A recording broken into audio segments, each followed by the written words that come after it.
This is your FBI.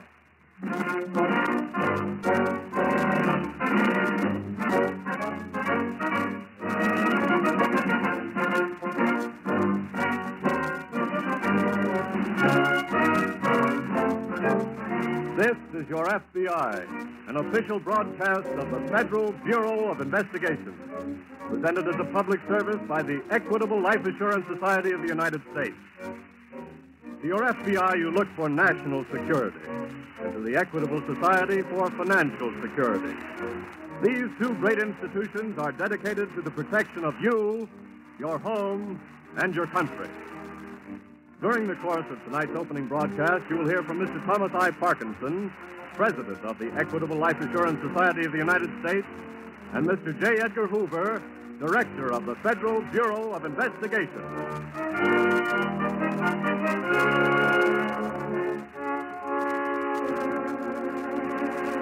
Tonight's the story of a crime against the nation, espionage.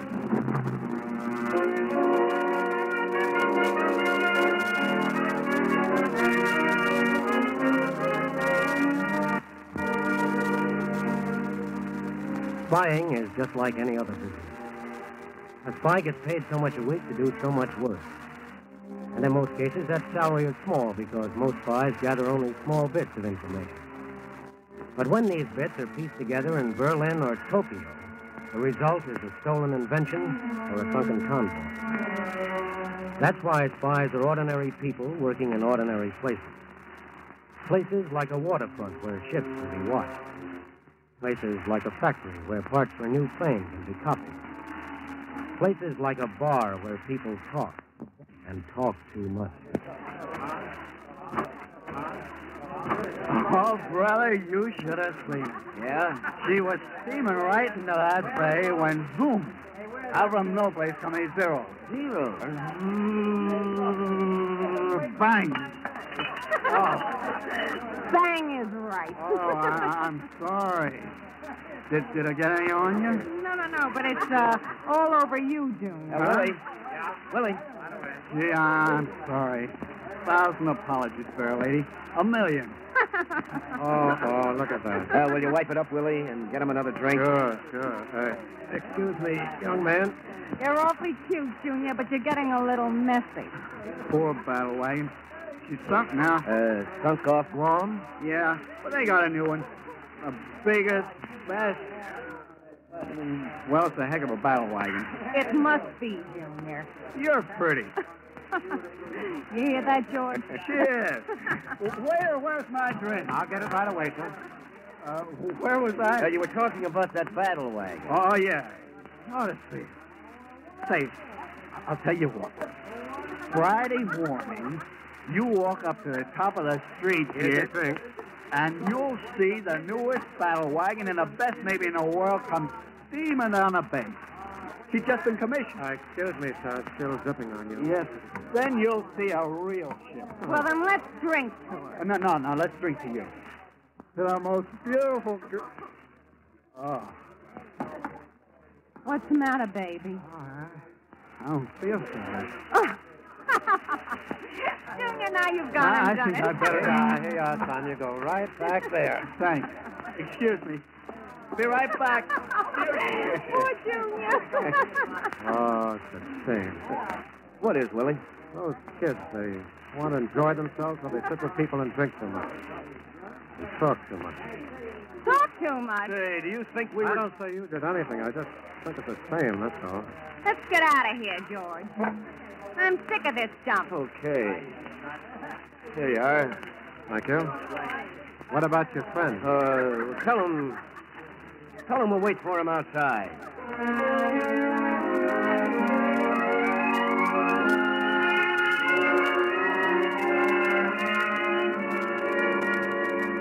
That was in January 1943. Early in February, 3 letters were brought to the attention of the FBI. 3 pleasant letters typewritten in English. 3 innocent letters intercepted on their way to Switzerland. 3 friendly letters containing, among other bits of information, a report and description of the newest battleship launched by our Navy. Come in. Hello, Dan. Hi. I've been waiting for you. Come up, chair. Thanks, Ross. You look bushed. Yeah, I am, kind of. Why don't you try hitting the hay early? Are you kidding? I was in bed at 11:30 last night. But starting at midnight, the phone rang every hour on the hour. Mm-mm. My wife says she wishes she'd married a doctor instead of an FBI agent. My wife's been wishing that for 15 years. Did you read those letters from Switzerland, Dan? Yes. Very dull if you don't happen to catch the parts printed in secret ink on the back. Have they been sent to the laboratory yet? No, they just got here. Oh, we'll send them through. Check the printing on the back. It's in German, isn't it? Yes. Not in code, though. That's a help. Let's see. We'll have the ink checked, typewriter, paper. They're all signed Henry Brown. Yes, and all postmarked New York City. Why, there must be a slew of Henry Browns in a small town like New York. And it's probably an alias anyway. That's my guess, too. We'll check up on him anyway and see what the laboratory has to say.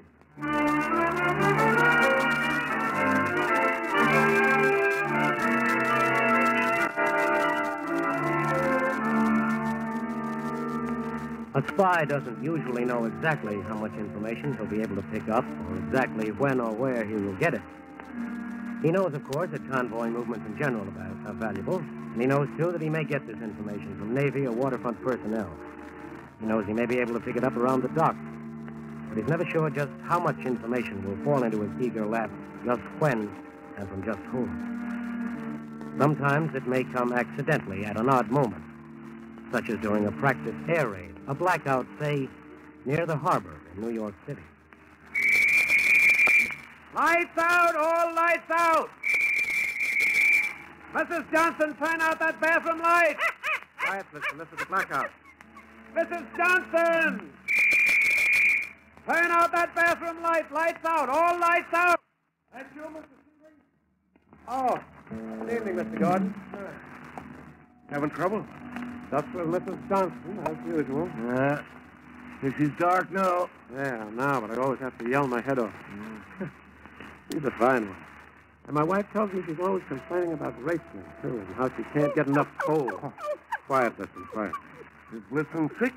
Hey, just had distemper. People like Mrs. Johnson ought to wake up and learn there's a war going on. Blackouts are very important. If I weren't a warden, you wouldn't find me out tonight. Aren't you feeling too good, Mr. Gordon? My kid's home on liberty, and this is his last night. Well, he'll be back soon. Not this time. He says he's going on a convoy run to Russia. Russia? Right at this. Yeah. And he's leaving tomorrow? Or the day after. Can you imagine? Just came back, too, from... Where was it? Italy. But that was a short run. They just dumped some machinery there. Airplane parts, probably. No. But tanks, I think he said it was. Oh, yeah? Yeah. Oh, how's business at the bar, Mr. Seaburn? Well, it's pretty good, thanks.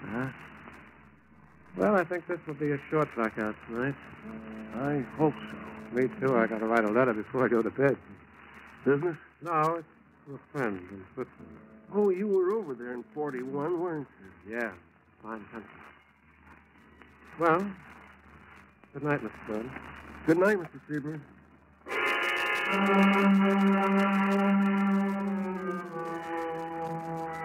A spy, you see, can be a very ordinary man. He doesn't have to live in a penthouse and drive a low-slung car. He doesn't have to work with a bulging wallet and an exotic woman. He doesn't have to employ gunmen disguised as chauffeurs or secretaries or waiters. He can be a waiter himself. A waiter in a waterfront bar. A waiter with a sick dog. A waiter named Willie Sebring. As a matter of fact, it's better for the enemy if he is, because ordinary men like Willie Sebring are hard to track down.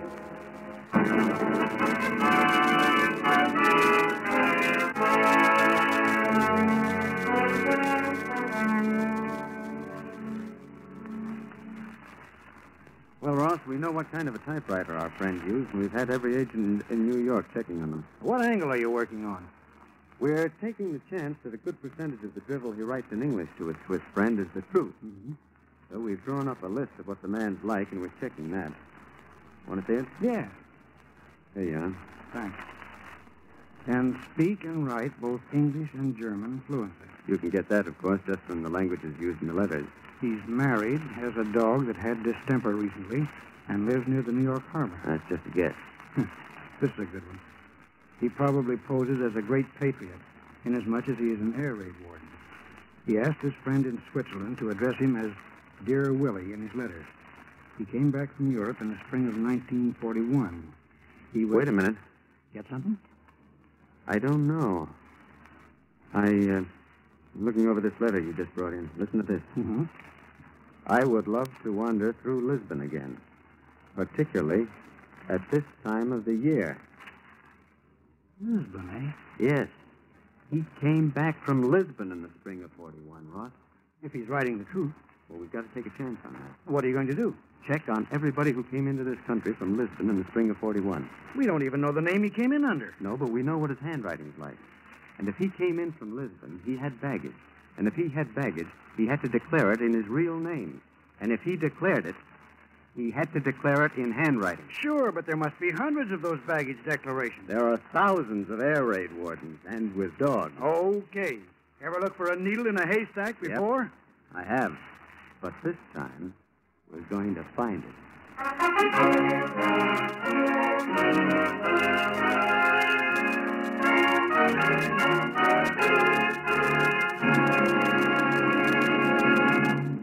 We momentarily close the Federal Bureau of Investigation file on the case of Willie Sebring. We will return to this case in just a moment. It is now my privilege to present the President of the Equitable Society of the United States, Mr. Thomas I. Parkinson. Good evening, ladies and gentlemen. You deserve a clear and forthright statement of the reason why the Equitable has undertaken the sponsorship of these radio broadcasts. For 86 years, this mutual society has shielded the financial welfare of millions of American families. And whenever there has been an opportunity for the Equitable to serve the public interest, we have gladly undertaken that privilege. We believe that no medium more vital than this official FBI broadcast could be used to bring the society closer to its members and those who may become members in the future. Our business, too, is the business of safeguarding the security of the American family. Whether it be through the provision of life insurance protection for your loved ones, or the protection of your homes and property, or the financing of industry to make more and better jobs, or the participation in war bond subscriptions and other war activities. In fact, in nearly every form of security other than the services rendered by your FBI, the Equitable considers itself your partner and your friend. Through the medium of these radio programs, we hope to let you know of the manifold ways in which the Equitable can serve and is serving you and your community. Our business is carrying on into the next generation the benefits of savings in this generation.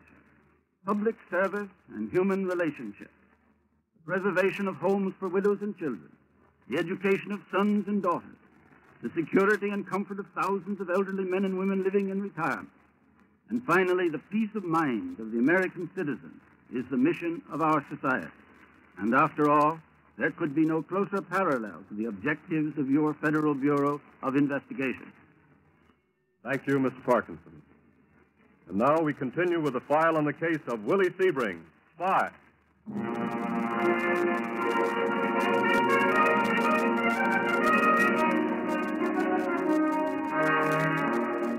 Being a special agent of the FBI is a business, too, but a business unlike any other. An FBI agent, for example, must be a college graduate or have a degree in law or accounting. He must go to school all over again when he enters the Bureau.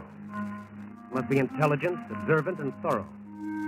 So thorough that the notion of examining hundreds and hundreds of baggage declarations will not faze him. Actually, special agents of the FBI discovered that from February 1st to May 5th, 1941, boats sailing from Lisbon brought 3,095 aliens and 1,786 citizens to the port of New York. Approximately 5,000 people. Approximately 5,000 baggage declarations to check.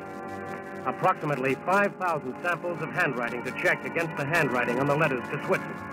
To match, to examine, to scrutinize, to sweat over, pore over, work over. Wait a minute. I think he's got it. Yeah. Here, look. You see that M? See that German F? Get the slant of the print here. Here. I think we've got it. I think the laboratory will back us up that Mr. William Sebring is our boy.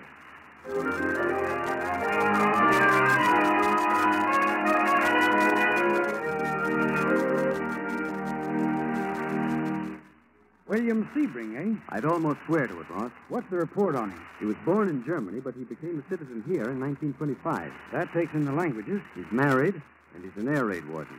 Has he got a dog? Well, the ASPCA has 3 dogs registered in his wife's name. I see. It follows all the way down the line, Ross. He lives near the harbor. He works in a bar near the harbor. Come in. This just came over the teletype. Thanks. Ross, if Willie Sebring isn't the man, no one is. Sit down, Dan. Huh? What's the matter? Sit down. Mr. Hoover sent this over the teletype exactly 7 minutes ago. Concluded question script writing on intercepts this case, written by William Sebring. Baggage declaration and letter to bank written by Sebring. However, insufficient samples to ascertain whether Sebring hand-printed German messages in secret ink. Also, no typewriting specimens available for comparison. Not enough proof. I'm afraid not, Dan. Okay. Now what? I think Sebring's the man. I think Mr. Hoover does, too. But we need more proof. Yes. More samples of his handwriting. And his printing, if we can get it. And typewriter specimens. That's right. Get them, and we get Sebring. I'm going to pay a call on Mr. Willie Sebring. You may scare him. Not this way. His wife rents rooms in their house. I've been instructed to be a roomer. I'll be a welder working in the Navy Yard. That ought to interest Willie.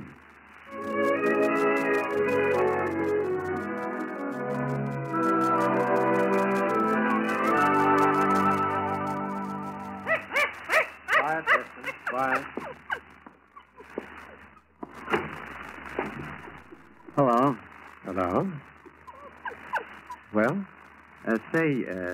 Can I rent a room here? Oh, well, I'm sorry. My wife takes care of that, and she's out now.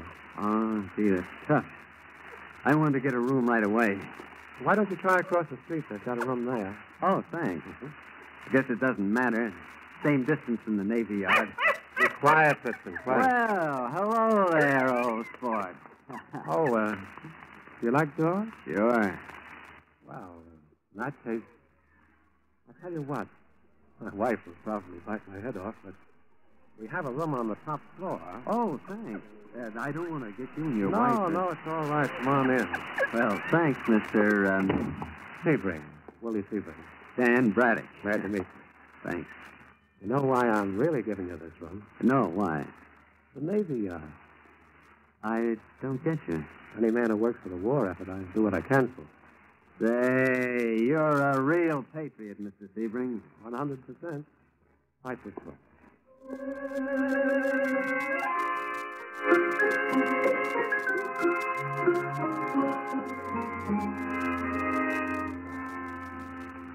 For $6 a week, the special agent, posing as Dan Braddock, welder, rented a room from Willie Sebring, spy.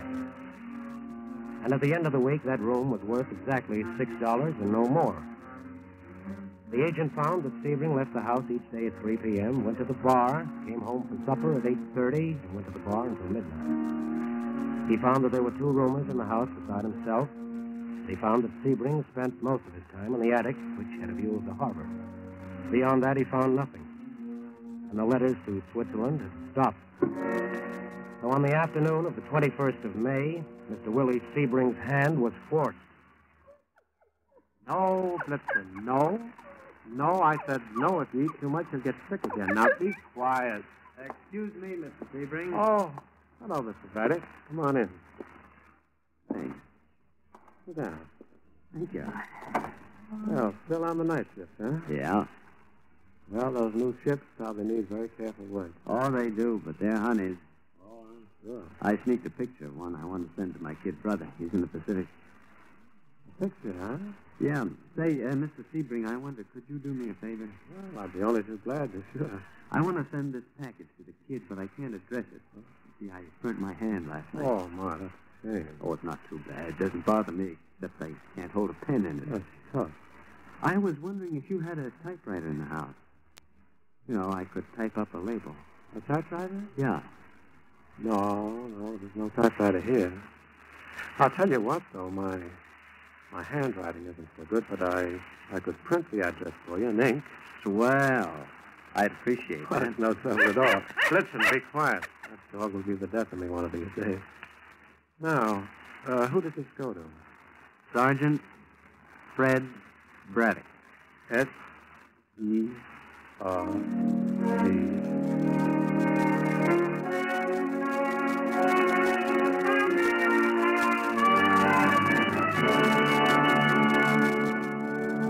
Once again, a handwriting specimen comes to the FBI laboratory.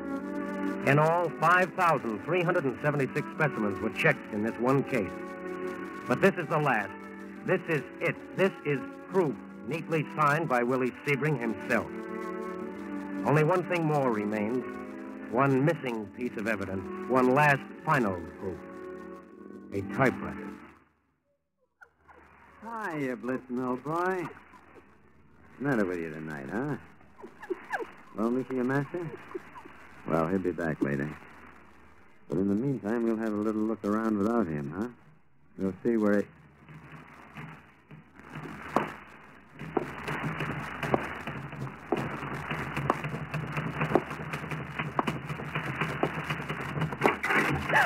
Oh, I'm sorry. Oh, you nearly scared me out of my wits. I really am sorry. I didn't mean to frighten you. My name is... I know. You're Mr. Braddock. How do you know? Mrs. Sebring told me. Well, I didn't know you lived here. Well, I board here, but I've been away on a 2-week vacation. Oh. Did you take your typewriter with you? Why, yes. Why? Oh, I was looking for one the other day. Well, you can borrow this anytime you want. Everybody else in the house does. From Mr. Sebring down, huh? Mainly Mr. Sebring.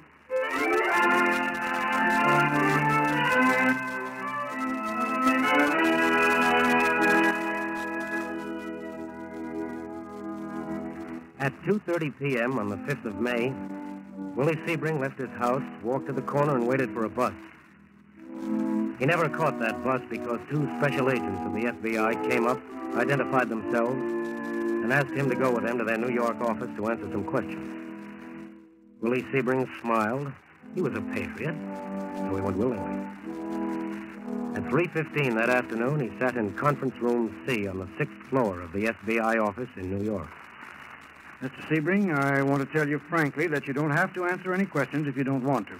Oh, I consider it my duty as a citizen to answer questions. Don't you, Mr. Braddock? We all do. But you understand, Mr. Sebring, that anything you say can be used against you later on. Against me?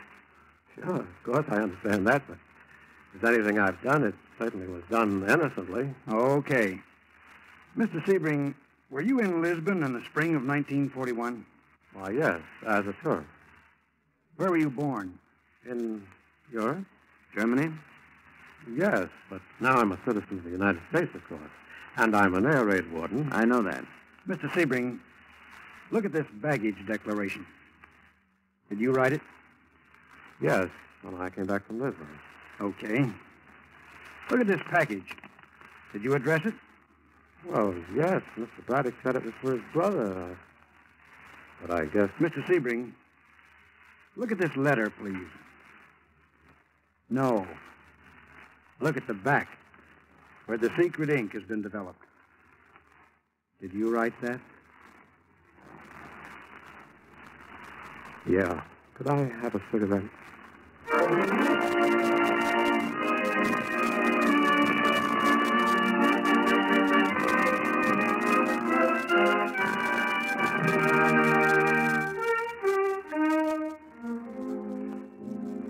Spying is just like any other business.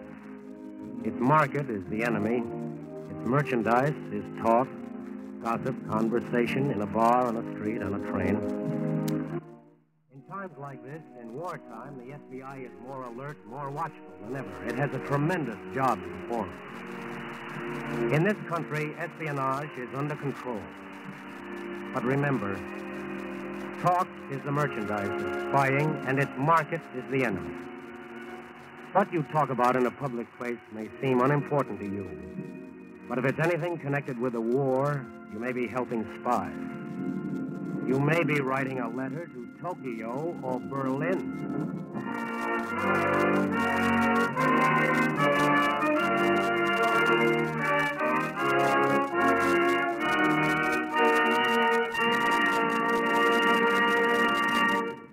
Before we close tonight's file, it is our special privilege and pleasure to introduce the director of the Federal Bureau of Investigation, who is in Washington, Mr. J. Edgar Hoover.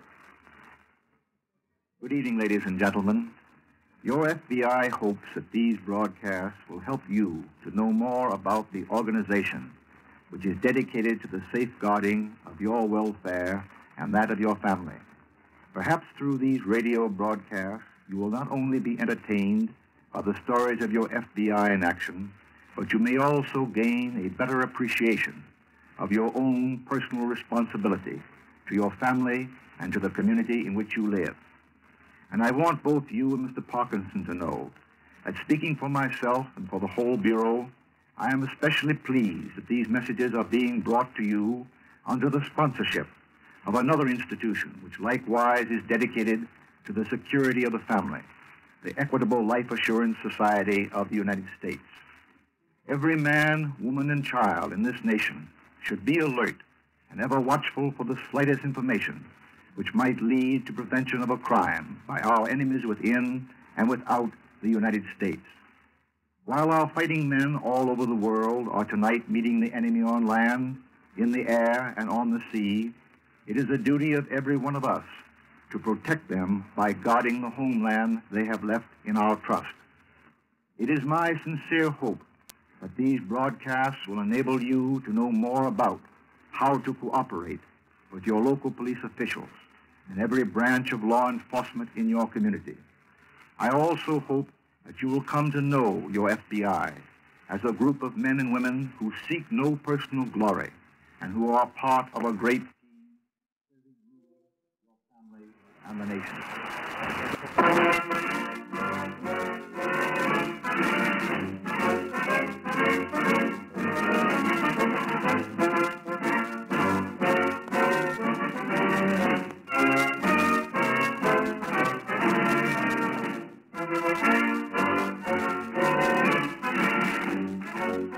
The incidents used in tonight's broadcast are taken from the files of the Federal Bureau of Investigation.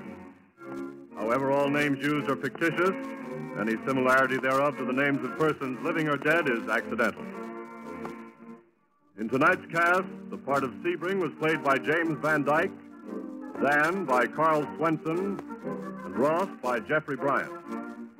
Others in the cast were Francis Cheney, Helen Lewis, Will Hare, Chuck Webster, Jack McBride, and Brad Barker. The music for tonight's performance was under the direction of Van Cleve. The author was Lawrence MacArthur, and your narrator was Frank Lovejoy.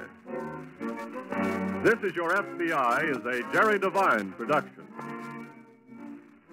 This is Carl Frank speaking for the Equitable Life Assurance Society of the United States, and inviting you to tune in again next week at this same time for This Is Your FBI.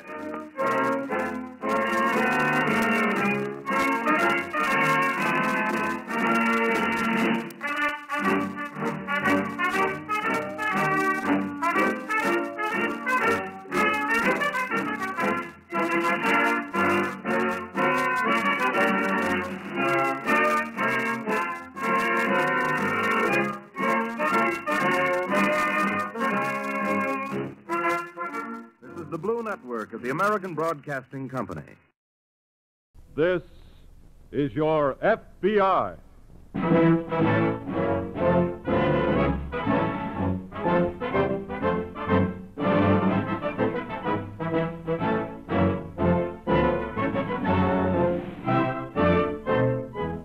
This is your FBI, an official broadcast from the files of the Federal Bureau of Investigation.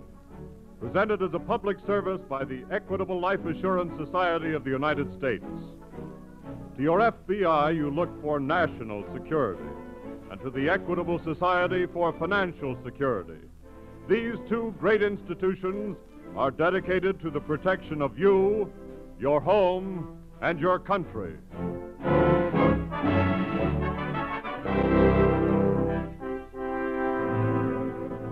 Tonight, the story of a crime against the home, kidnapping.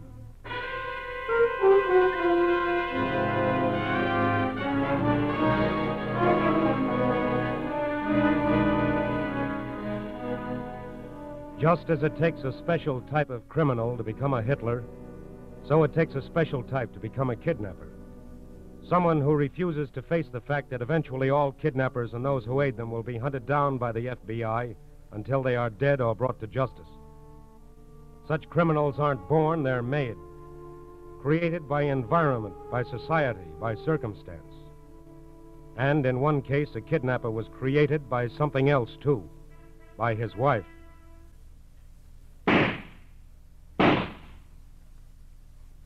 Sally, Hmm? ain't that enough for today? No. That last round was No, practic- Frank. I'm tired. Then rest for a minute. They're dragging me out here every day for 2 weeks. I'm a good enough shot. For small-time holdups, maybe. That bank job was no... You don't have to tell me about that bank job, Frank. That was my idea. Just like everything's been my idea. Okay. If it's all yours, take the gun, too. Oh, darling, darling. You know I didn't mean it that way. Mm. You know I plan everything just for you. Besides, I couldn't do it all myself. If you could, you would. Don't be silly. I don't know what the point of all this target practice is anyway. It's going to give you a reputation. With 2 stretches behind me, I've got one. Like 100 others. But you're going to be bigger. Bigger than all of them. Bigger? Yes. What's the point of being anything if you can't be the biggest, the best, if you can't be number one? And that's what we're going to be, Frank. Number one. You're crazy. Wait and see. Look, a couple more bank jobs and we can be driving on gasoline for the rest of our lives. That's what my father must have said to my mother. And what were they? Petty crooks. Now they have to live on what I hand out to them. No, darling. We're going to do it right. One real job. And then we quit. What one real job? Never mind. Come on. When we're ready, I'll tell you. Sally. Darling, have I ever given you a bum steer? Well, Have I? no, but... Now empty both barrels like a good boy, and we'll call it quits for today.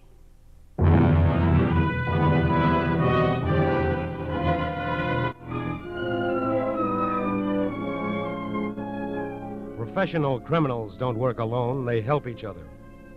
The most successful are those who get the most help, and they get it through their reputations in the crime world. Sally Hadley learned this the way most people learn things, through experience. She made her husband an expert with a sawed-off shotgun, and then she made herself his press agent. She gave him a name, Shotgun Hadley. She passed out shells as souvenirs.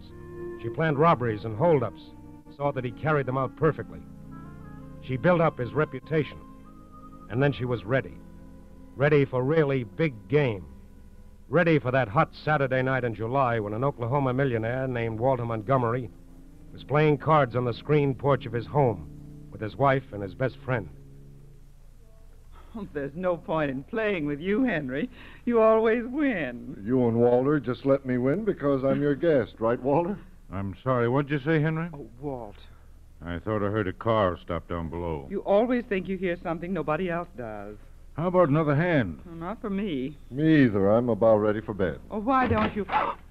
Sit down and keep quiet. What are you... Sit down. The shotgun works. Which one of you is Walter Montgomery? What do you want to know? Never mind. Which one of you is Montgomery? Which one of them's your husband, lady? Okay, I'll take both of them. But you can't... Shut up. Come on your feet, boys. We're going for a little drive. you ever want to see your husband again, stay away from the phone, Mrs. Montgomery. I told you the shotgun works.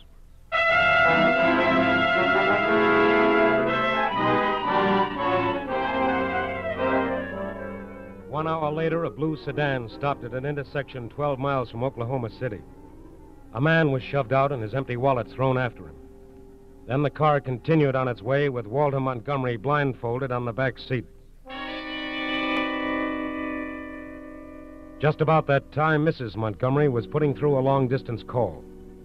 She knew kidnapping was a federal offense, and following the Attorney General's advice to the public, she telephoned Mr. J. Edgar Hoover in Washington. In less than 45 minutes, special agents assigned by Mr. Hoover were on their way. They took no immediate action. Not even 4 days later, when Mrs. Montgomery received a typewritten letter, the first of a series of letters, the first of a series of ransom notes.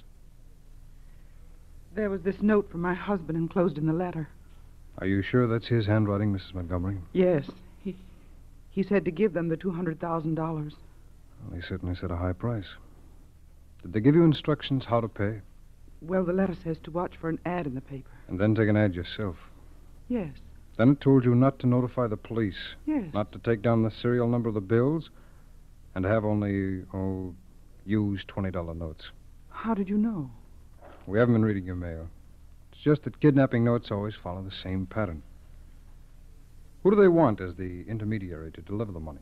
Henry, Mr. Carroll. He's my husband's best friend. Well, if they put that ad in the paper tomorrow and you answer immediately, your husband should be back first of next week. Unless something happens. What do you mean? Mr. Schuyler. Yes. I want to cooperate with the government. I know kidnappers are the worst kind of criminals. But you see, I want my husband back. Please don't do anything. Mrs. Montgomery, there's no need for you to worry. The first concern of the FBI in any kidnapping case is to get the victim home safely. We want to see your husband back here as much as you do. And we won't make one single move that will stand in the way of his coming back. Thank you.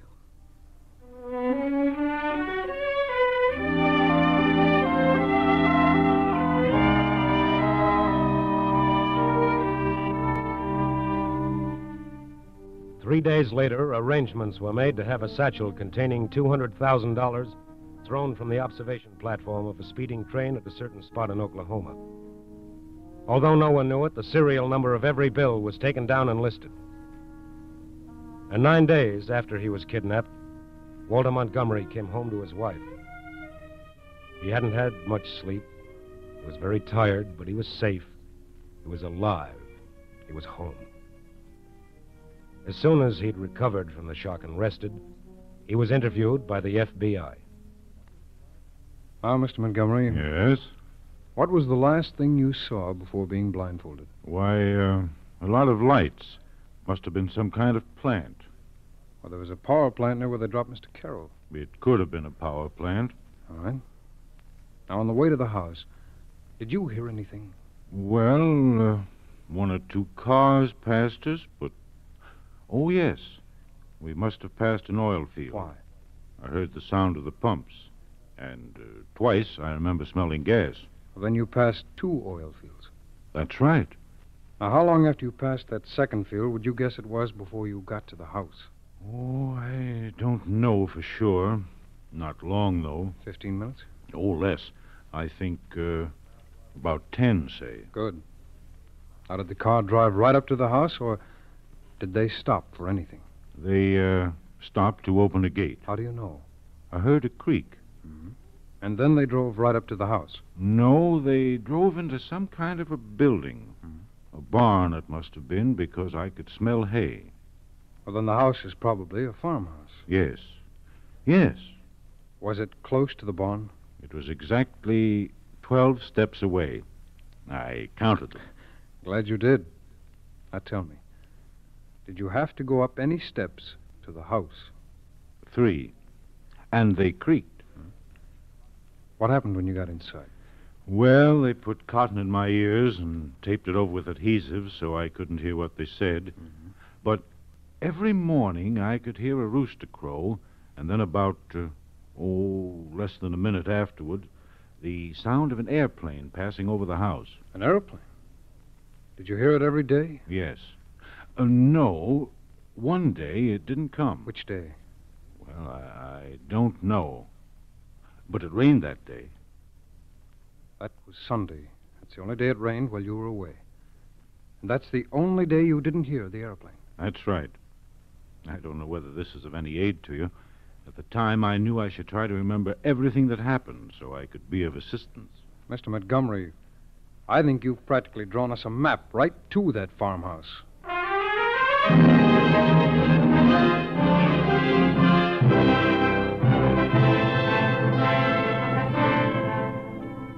For the FBI, anything can be a clue. The lights on a power plant, the smell of an oil field, the sound of an airplane. Using the information gotten from Mr. Montgomery, special agents mapped a circle, a ring around the approximate location of the farmhouse. They went to the airlines, checked schedules, checked flights, checked what line did not run a plane on that one Sunday. They figured over approximately what area the early morning flight passed, and the ring around the farmhouse grew smaller, tighter, closer. Now the FBI agents moved into the ring looking for the farmhouse. Looking for a farmhouse with a gate wide enough for a car to pass through. A farmhouse with a barn only 12 steps away. 12 steps away from a porch with 3 creaking stairs. 4, 5, 6.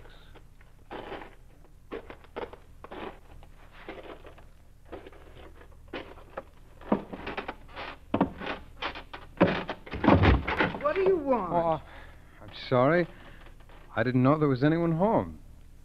Well, you can see I'm home, can't you? Yes. What do you want? I'm representing a real estate company in Tulsa. We're looking over farms in this neighborhood with a view to buying them. You want to buy this farm? Does it belong to you? Well, it belongs to my daughter, Mrs. Hadley. Sally Hadley? Yes. You know her? I've heard of her. Oh. She was going to give me the place anyways, now. Mm-hmm. You want to buy it? Well, looks like the right place to me. But I'll have to have some of the men in my company look it over this afternoon, if it's all right with you. Oh, it's fine with me. You'll be here? Yeah, I'll be here. As long as I can count on seeing you later. Oh, don't worry. You can count on seeing me. Definitely.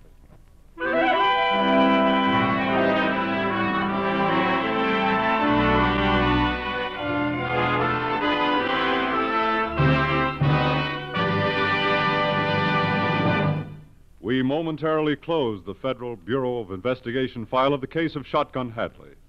We will return to this case in just a moment. In pioneer days, Americans looked to their neighbors for security. When Mrs. Brown was sick abed, neighboring wives came over to help out. If her husband died, neighbors saw to it that she and her children had clothes, food, and shelter. But as the nation grew in population, as life became more complex, this neighborly security was no longer sufficient. To take its place, in the year 1859, a group of Americans founded the Equitable Life Assurance Society of the United States. Today, it has grown into a strong mutual organization in which each member enjoys the advantages of association with 3,200,000 good neighbors who have pooled their dollars to protect each other. The equitable management then puts these dollars to work in ways that benefit the entire nation. Equitable funds encourage home ownership. They lend the farmer a helping hand. They finance great industries on which our prosperity depends. So is it not right and proper to speak of life insurance funds as one of democracy's greatest assets?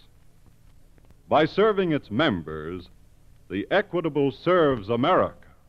And now, back to the file on Shotgun Hadley, Kidnapper. Small things, but enough for the FBI special agents to move swiftly on the trail of the kidnappers. The parents of Sally Hadley were arrested and jailed. Throughout the nation, the FBI sent a list of the serial numbers on the ransom money, sent a description of the kidnapper, sent the call, "Find Shotgun Hadley." To the FBI, Frank Hadley was another criminal who had to be caught. To the nation, he was public enemy number one. To his wife, with whom he shared a hotel suite in St. Louis, Shotgun Hadley was a frightened fool. We don't have to get out of here. Now sit down and cool off, darling. Sally, they've got the serial numbers of this dough. Shall I mix you another drink, too? They've picked up some of the bills already. Frank, will you sit down and relax? Sure. Sit down and wait for them to clap us in jail along with your mother and father. They're not going to put us in jail because they're not going to catch us. They will if we don't get on the move. We'll move. But there's something we've got to do first. What? Sit down. What for? Go on. Oh. That's it, darling. Now, you're going to write a letter. A letter? Mm-hmm. Here's a pen and paper. Just write what I tell you. Who's it to? Just write what I tell you. Dear Mr. Hoover. What? Are you... Go on. Dear Mr. Hoover, while you and your men are knocking yourselves out... Sally, No, change that to wearing yourselves out. I am living on the fat of the land. Go on, darling. Wait a minute. What's the rest of this going to say? Oh, it's going to say that he'll never catch you because you're too good for him. What? You did this alone, all by yourself, without anyone's help. And you did. What are you trying to do, tie a noose around my neck? Frank, this is a confession. He's got my poor mother and father in jail, and I've got to get them out. By having me confess? Look, he knows you did it anyway. This will just clear my folks and show him that you're not afraid of anyone. It'll just put me in jail instead of them. Oh. You're really afraid of your own shadow, aren't you, darling? Sally, listen. You listen to me. Now, when I married you, I thought you were a man. I thought you were a man who could be the number one boy in this country. I thought you had guts. Sally, What are you afraid of? You are number one now. You've got to show them that. You've got to show them that they're the ones to be afraid. You've got to show them that you're too big to touch. Because you are, Frank. You are. Sally, look. If we mail the letter We're from here, not going to. I'm going to send it to a friend of mine in Chicago and have her mail it from there. When they get it, they'll see how big you are. They'll see you don't care. Yeah, sure. And then tomorrow, we're going to buy another car, and before they even have a chance to look at the bills, we'll be on our way. Okay, honey, okay. You just don't realize what a big man you've become. Now, what have you written? Dear Mr. Hoover, while you and your men are... Wait, I've got a wonderful idea. An idea that will top the whole thing off. What now? Hoover may think the letter is from some crank. But do you know what you're going to do? You're going to put your fingerprints on it, darling. What? You're going to prove this is straight from Shotgun Hadley.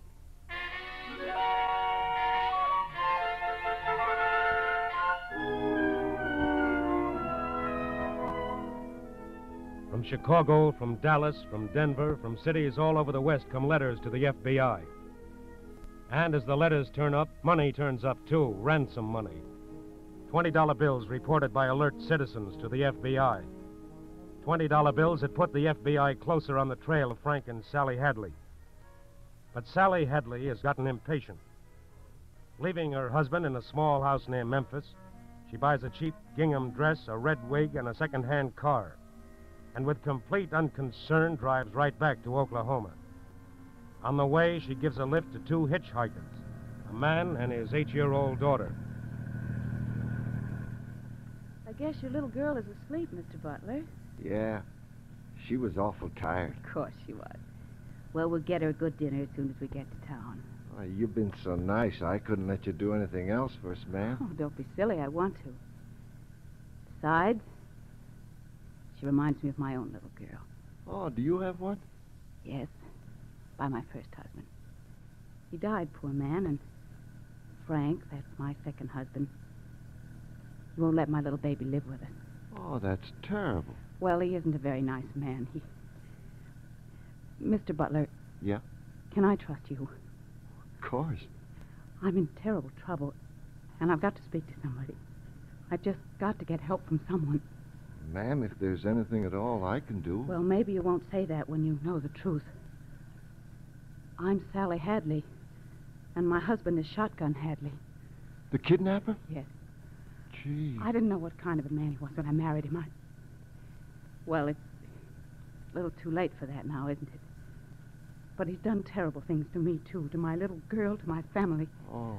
Because of him, my poor mother and father are in jail now, and Mr. Butler, I've just got to get them out. But the papers I said... know, but anything my father and mother did, he made them do at the point of that shotgun of his. Will you do me a favor, please? Will you just go to Oklahoma City and see my lawyer for me? Sure, You see, I can't go because the police are looking for me. But I want him to get a message to the FBI for me. I want him to tell them that if they'll release my mother and father, I'll tell them where my husband is. I'll be glad to take your message, Mrs. Hadley. Only... Only what? Well, my little girl... Oh, don't worry about her. I'll keep her here with me. Why, she'll be as safe as my own little girl would be.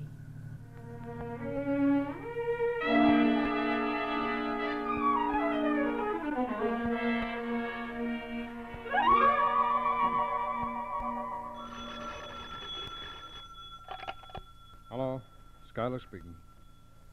Oh, yes. No, not just yet. I'm trying to reach the bureau in Washington. May I call you back in a few minutes? Fine. Goodbye. Mrs. Hadley's lawyer again. Pretty anxious for our answer, isn't he? Yes. You suppose he seriously thinks we're going to release the mother and father, Schuyler? I don't know. He is Sally Hadley. There's a sweet double-crosser for you. Ready to sell out her own husband. Well, if he's half as tough as his reputation, I don't blame her. I wonder if she was crazy enough to come back here to Oklahoma. She might be. We know she hasn't been to a lawyer's office. I don't think we can stall him much longer. We don't have to. He's covered by now, and as soon as we find Sally Hadley's intermediary, we'll find her. And her sharpshooting husband. Right. Will you get Mrs. Hadley's lawyer for me, please?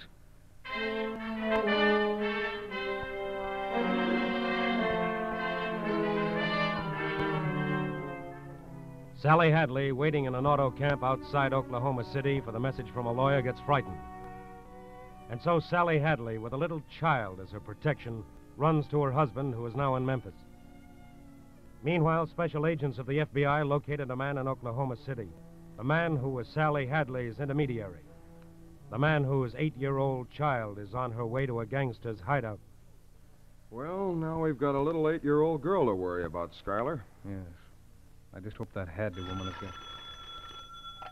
Hello. Schuyler. You did? I see when. Well, that's that. What? Where's she going? I don't know. But we'd better send out a call for a woman driving with an 8-year-old girl. A woman with a red wig. Right. She's probably going back to her husband. That's my guess, too. And they'll probably try to move with a little girl. Schuyler speaking. Yes. Got it. Right. That was Memphis. Oh. 2 days ago, a second-hand car dealer down there brought in a flock of those $20 bills. Then a man who sells wigs brought in another. I see. And at 4 o'clock this afternoon, a liquor dealer brought in another.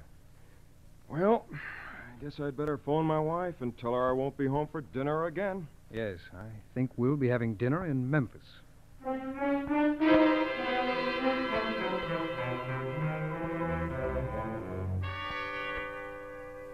At 3:45 one September morning, a little girl sat on the Memphis railroad station. A frightened little girl clutching a ticket that would take her back to her father. But a little girl who remembered that she had had supper in a frame house near the edge of the city, and that she had seen a shotgun in that house. At 5:35 that same morning, agents of the FBI and local officers surrounded the frame house. They were armed with guns to battle against the murderous reputation of a man called Shotgun Hadley. It was just beginning to get light when two of them quietly entered the house. They stood for a moment in a dark room. To the left were two doors, two closed doors leading to two bedrooms, leading to Shotgun Hadley. They opened the first. Keep quiet. Who are you? Federal Bureau of Investigation. Federal... Oh, thank God. Listen, he's in there. Get him. He ruined my life. That was Sally Hadley, the woman who had planned the kidnapping. The woman who later tried unsuccessfully to convince a jury that she was innocent. The woman who cared no more for her husband than she did for his gun. But she had built up a tremendous reputation for him. And now, as the FBI agents moved to the door of his bedroom, they checked their guns. They tried to anticipate the blast of that shotgun. And then, in a quick movement, they rushed the door to Frank Hadley. There was no battle, no fight, no shooting. Frank Hadley, kidnapper, Frank Shotgun Hadley, public enemy number one, stood against the wall, his hands raised high, his knees shaking. Don't shoot, G-Man. Don't shoot.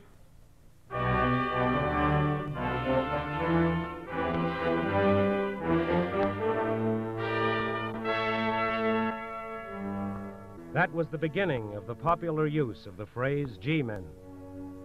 G-men meaning government men, meaning FBI agents. And that was the first and last time Frank or Sally Hadley tried a kidnapping.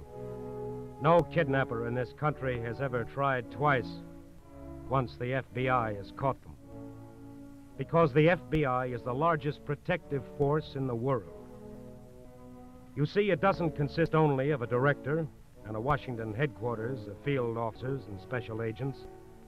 It also consists of you and all those like you. In every case, it's the cooperation of the people which enables the FBI to find the criminal. And that is the way it should be. Because the FBI, like our government, is created by the people, for the people. It is the people.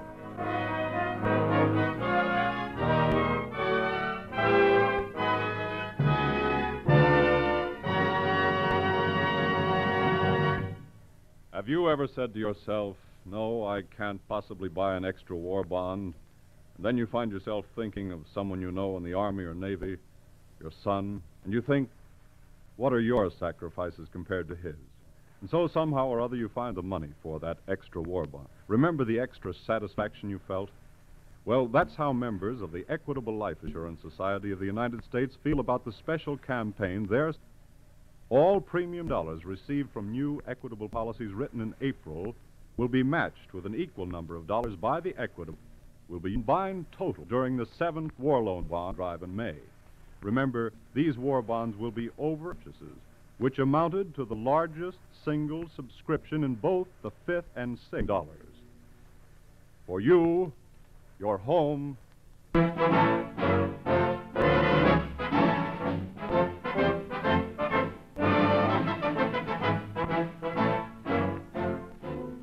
The incidents used in tonight's broadcast are taken from the files of the Federal Bureau of Investigation. However, all names used are fictitious, and any similarity thereof to the names of persons living or dead is accidental. In tonight's cast, Sally was played by Leslie Woods and Hadley by Mandel Kramer. The music was under the direction of Van Cleve. The author was Lawrence MacArthur, and your narrator was Frank Lovejoy. This is Your FBI is a Jerry Devine production. This is Carl Frank speaking for the Equitable Life Assurance Society of the United States and inviting you to tune in again next week at this same time for This is Your FBI.